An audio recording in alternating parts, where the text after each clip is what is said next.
السلام عليكم. بما انك دخلت هذا الفيديو هذا وباغي تستافد، ضروري انك تكمل الفيديو من الاول حتى الاخر.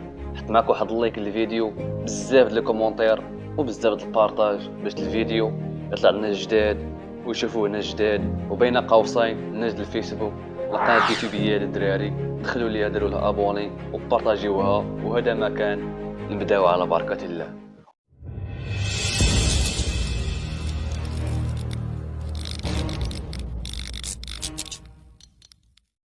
قطر، وما أدراك ما قطر. قطر الدولة اللي ولات حديث الساعة دابا حاليا، وكلشي ولا كيدوي عليها وتصدرت عناوين الصحف العالمية ككل، واللي كانت عبارة عن صحراء قاحلة وعبارة عن رمال.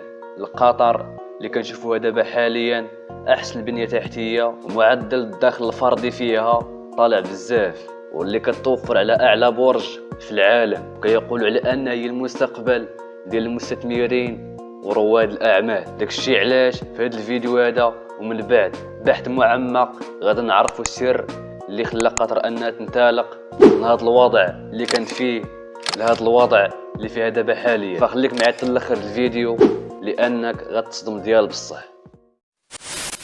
دولة قطر عندها تاريخ كبير، وحتى هي تعرضت للاحتلال واللي كان من طرف بريطانيا. استقلت في عام 1971، وكما عارفين كاملين ملي كنسمعوا قطر يعني كنسمعوا النفط الغاز، ولكن قبل اكتشاف النفط والغاز وبالضبط في عام 1892.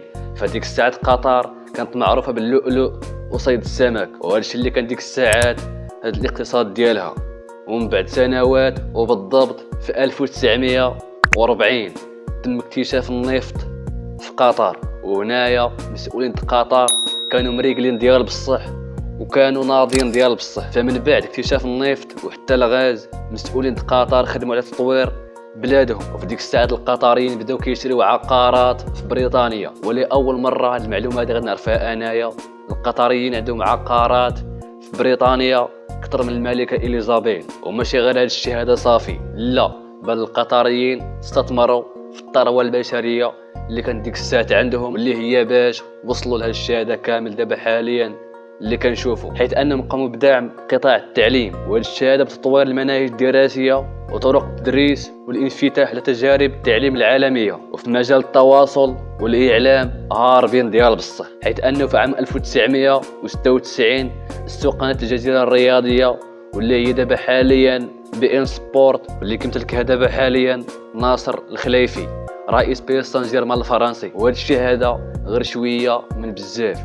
وهناك كيبان لي بان المسؤولين قطر عندهم رؤيه وطنيه هاربه ديال بصح، عارفين بانه غادي يجي واحد النهار داك الغاز وداك النفط غادي يكمل. فداك الشيء علاش استغل الثروه ديالهم احسن استغلال، وطلعوا بها بلادهم وطلعوا بها طاقات بشريه في مجالات متعدده، عكس بعض الدول الاخرى واللي من بينها دول عربيه عامرين ثروات ولكن الشعب ديالهم عايش مقهور، انتشار البطاله وضعف في البنيه التحتيه. اسمعني مزيان، العوائد النفط والغاز في الجزائر اكثر من عوائد النفط والغاز في قطر. وانت كمشاهد شوف الجزائر فين وقطر فين.